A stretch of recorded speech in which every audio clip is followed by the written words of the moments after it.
Buraxılışın sonunda bir imtahan var. Test tapşırıqları. Keçən il istifadə olunmuş test tapşırıqları bu şəkildə var. Biz onu uşaqlarla işlədik və burada mən belə deyək də uşaqlara kiçik bir tövsiyəm olacaq, ipucları. İmtahanlara sayılı günlər qalıb, hər kəsə bol-bol uğur arzulayıram. İnşallah heç kəs çəkdiyi zəhmətin yerdə qaldığını görməz. Görə də bilməz, çəkilən heç bir zəhmət yerdə qalmır. Və burada bir şey qeyd etmək istəyirəm.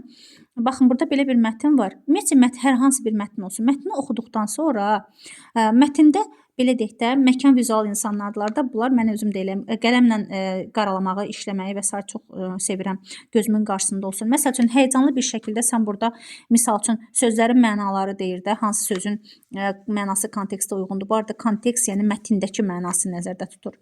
Əvəz edilə bilər, əvəz edilə bilməz və s. 5 dənə söz verib. Sən onu burada belə həyəcanlı bir şəkildə axtarınca, mətni oxuya-oxuya sadə karandaşla götürürsən və işarələməyə başlayırsan.